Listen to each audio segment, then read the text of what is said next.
Hi மக்களே, இன்னைக்கு பார்த்தீங்கன்னா இன்ஸ்டாகிராமில் ஒரு பொண்ணோட வீடியோ தான் பார்த்தா. அந்த பொண்ணு வந்து சொல்லியிருந்தது, 2 குழந்தைங்களை வச்சுட்டு என்னால் பார்த்துக்க முடியல அப்படின்னு சொல்லியிருந்தா. மைண்ட் அளவில் டிஸ்டர்ப் ஆகிட்டு இருக்கிறா. அதுக்கு ட்ரீட்மெண்ட்டில் இருக்கான்னு நினைக்கிறேன். க்யூர் ஆகிடுச்சா என்னன்னு தெரியல. எனக்கு இந்த பொண்ணை வச்சு ஒரு பதிவு சொல்லணும்னு தோணுச்சு. மற்றவங்க அம்மா அப்பா சப்போர்ட்டு, மாமியார் சப்போர்ட்டு இதெல்லாம் விட ஹஸ்பண்டோட சப்போர்ட் முழுக்க இருந்தால் மட்டும்தான் நம்மளால் வந்து குழந்தைங்கள நிம்மதியாக பார்த்துக்க முடியும். அவங்க வந்து கொஞ்சம் நேரத்தை ஒதுக்கி குழந்தைங்க கூட அவங்க டைம் ஸ்பெண்ட் பண்ணணும். 2 குழந்தைன்றப்போ அந்த 2 குழந்தையும் நம்மளால் ரெண்டுமே சின்ன பாப்பான்றதுனால நம்மளால் கண்டிப்பாக பார்த்துக்க முடியாது. கஷ்டமாக தான் இருக்கும். ஏன்னா ஒன்று அழுதான் ஒன்று ஆளும், எதுக்கு அழுதுனே தெரியாது. பார்த்திங்கன்னா அதுக்கப்புறம் பார்த்திங்கன்னா ஒரு குழந்தை பிறந்து 8 வருஷம் கழித்து இன்னொரு குழந்தை பெற்றுக்குங்க. அப்போ தான் இன்னொரு குழந்தை, ஃபஸ்ட்டு குழந்தை வந்து ஸ்கூலுக்கு போயிடும். 2வது குழந்தை நம்ம பார்க்குறதுக்கு வசதியாக இருக்கும். ரெண்டுமே உடனே பார்த்திங்கன்னா அந்த அளவுக்கு நம்மளுக்கு பக்குவம் இருக்கணும். இப்போ உள்ள பசங்களுக்கு பக்குவம் இருக்கான்னு கேட்டால் கண்டிப்பாக இல்லைன்னு தான் சொல்லுவேன் நான். பொறுமை இருக்கான்னு கேட்டால் அதுவும் கம்மி தான் சொல்லுவேன் நான். ஏன்னா அந்த காலத்தில் வந்து பொண்ணுங்க வந்து எப்படி சொல்கிறது, வீட்டிலே தான் இருந்தாங்க. படித்தாங்க, படிப்பெல்லாம் அந்தளவுக்கு ஓரளவுக்கு வந்துடுச்சு. ஆனால் வேலைக்கு அதிகமாக போனது கிடையாது அப்போல்லாம். அதனால் வந்து பார்த்திங்கன்னா அம்மாக்களோடு சேர்ந்து இந்த வீட்டோட இதை நல்லா கரெக்டாக வேலைகளையும் குழந்தைங்களை எப்படி பார்த்துக்கிறது இந்த மாதிரி விஷயத்தெல்லாம் நிறையவே புரிஞ்சு வச்சுருப்பாங்க பொண்ணுங்க வந்து. இப்போ உள்ள ஜென்ரேஷனில் அப்படி யாரும் கிடையாது. படித்த உடனே வேலைக்கு போயிடறாங்க, வேலையை பார்த்துக்கிட்டே படிக்கிறாங்க. ஜென்ஸ் எந்த அளவுக்கு இருக்கிறாங்களோ அந்த அளவுக்கு ஈக்குவலாக பொண்ணுங்க வந்துட்டாங்க. அதனால் வந்து திடீர்னு ஒரு திருமண வாழ்க்கையில் உள்ள போக சொல்ல ஒரே இடத்துல இருன்னு சொல்கிறதே பெரிய கஷ்டம். பொண்ணுங்களால் இப்போ இருக்க முடியல. வீட்டுக்குள்ளேயே அடைஞ்சிருக்கணும்னா கஷ்டப்படுறாங்க. இதில் வந்து 2 குழந்தைய பார்த்துக்க சொல்ல அவங்க மைண்டெல்லாம் கண்டிப்பாக டிஸ்டர்ப் ஆவாங்க. அதுக்கு ஒரு ஆணோட தனம் முழுக்க நம்மளுக்கு ரொம்ப முக்கியம். அந்த ஆண் நம்மளை எப்படி பார்த்துக்கிறான்ற விஷயத்தில் தான் இருக்கே.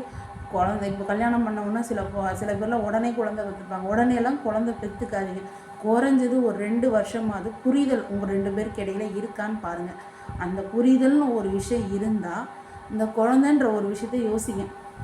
இல்லை கட்டி யோசிக்காமல் பேசாமல் குழந்தையே பெற்றுக்காமல் இருந்துங்க. ஏன்னா வந்து புரிதல் இல்லாமல் குழந்தைய பெற்று ஒன்றும் பிரயோஜனம் கிடையாது. பெற்று அந்த குழந்தையும் கஷ்டப்படும், நம்மளும் கஷ்டப்படும். இதுதான் உண்மை. நம்ம எவ்வளோ தெளிவாக இருக்குமோ அந்த அளவுக்கு குழந்தைங்களும் தெளிவாக வளரும். அதே மாதிரி குழந்தை பிறந்துருச்சுன்னு வச்சிங்களேன், வீட்டுக்காரங்க வந்து நம்ம 8 மணி நேரம் வந்து தூங்கவே முடியாது. குறைஞ்சது 3 வயசு வரைக்கும் குழந்தைக்கு 3 வயசு 6 வரைக்குமே ஒரு பெண்ணால் வந்து தொடர்ந்து 8 மணி நேரம் தூங்க முடியுமான்னு கேட்டால் முடியாது. ஏன்னா தாய்ப்பால் கொடுக்குற மாதிரி இருந்தால் 2 மணி நேரத்துக்கு ஒருக்கா குழந்தைக்கு கொடுத்தே ஆகணும். அந்த 1 வயசு வரைக்குமே அப்படி தான் இருக்கும். அதுக்கப்புறம் பார்த்தீங்கன்னா கொஞ்சம் சாப்பிடும் செய்யும். அப்போ ஒரு 4 மணி நேரம் 5 மணி நேரத்துக்கு ஒருக்கா கொடுத்து தான் ஆகணும். அப்படின்றப்போ நம்மளால் தொடர்ந்து 8 மணி நேரம் தூங்கவும் முடியாது. இந்த சுச்சுவேஷனெல்லாம் சமாளிக்கணும்னா ஹஸ்பண்ட்ன்ற ஒரு மரம் அது ஸ்ட்ராங்காக இருந்தால் மட்டும்தான் நம்மளால் சமாளிக்க முடியும். அதுக்காண்டி நம்மளுக்கு பிரச்சனை கொடுத்து ட்ரபிள் கொடுக்க ஆரம்பிச்சதுன்னா சத்தியமாக சொல்கிறேன், எதையுமே நம்மளால் பண்ண முடியாது. நம்ம ரொம்ப அப்செட் ஆகிடுவோம். அதே மாதிரி பொண்ணுங்களும் சரி, அந்த அம்மாக்கள் வந்து வளர்க்க சொல்லி கொஞ்சம் வீட்டு வேலைகளெல்லாம் சொல்லி கொடுத்து வளங்க. இப்போ இருக்கிற பொண்ணுங்க ஒரு வேலை கூட செய்ய மாட்டேங்குதுங்க.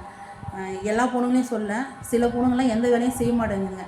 வேலைக்குனாலும் நான் போயிடுறேன், வீட்டு வேலை மட்டும் என்ன சொல்லாதீங்கன்னு சொல்லிடுதுங்க. அப்போது அவங்களாலாம் குழந்தை பெற்றுக்கிட்டு பார்த்துக்க முடியுமான்னு கேட்டால் அவங்களாலாம் ஒரே இடத்துல இருக்கவே முடிய மாட்டேங்குது. இந்த வேலைக்கு போகிற பிள்ளைங்கள்லாம் குழந்தை பெற்றுட்டு ஒரு இடத்துல உட்கார சொன்னால் ரொம்ப கஷ்டப்படுதுங்க. ரொம்ப அதை பார்க்க முடியாமல் கஷ்டப்படுதுங்க. இதுக்கெல்லாம் அம்மாக்கள் கொஞ்சம் தெளிவாக சொல்லி கொடுங்க. இதெல்லாம் இப்படி தான் இருக்கும், இப்படி தான் இருக்கணும். வீட்டு சுச்சுவேஷன் வேலைக்கு போகிற பிள்ளைங்க இருக்க தான் செய்கிறாங்க. அது போய் தான் ஆகணும், ஒன்றும் பண்ண முடியாது. இருந்தாலும் சொல்லி கொடுக்குறதுல இருக்குது. வீட்டில் இருக்க சொல்ல பேரண்ட்ஸுங்க முக்கால்வாசி வெறும் இந்த சொல்லி கொடுக்குறதே சொல்லி இல்லை. பொண்ணுங்க அதுங்க பாட்டு வேலைக்கு போய் தான் சம்பாதிக்குதா, ஃப்ரீயாக விட்டுறாங்க. அடுத்த கட்டத்துக்கு திடீர்னு கல்யாணம் ஒரு விஷயம் போக சொல்ல பசங்க திக்குமுக்காடி இந்த மாதிரி திணறுதுங்க. கொஞ்சம் வீட்டில் இருந்தே சொல்லி கொடுங்க. குழந்தை பிறந்தா இந்த மாதிரிலாம் இருக்குன்றது ஒரு நம்ம பார்த்துக்கணும் செய்யணுன்றப்போ வீட்டில் இருக்கிற நேரத்தை கொஞ்சம் அதிகப்படுத்துங்க. பொண்ணுங்க வேலைக்கு போய்ட்டு வந்தால் வீட்டில் இருக்க சொல்ல வீட்டோட பேசி பழகிறது, பக்கத்தில் பேசி பழகிறது, ஒரு பக்கத்துக்கு வீட்டு குழந்தைய அது கொஞ்சறதா இருக்கட்டும் செய்கிறதா இருந்தோம், நம்மளுடைய பழக்க வழக்கங்களில் தான் நம்ம பிள்ளைங்க வந்து ஸ்ட்ராங்காக இருக்க முடியும்.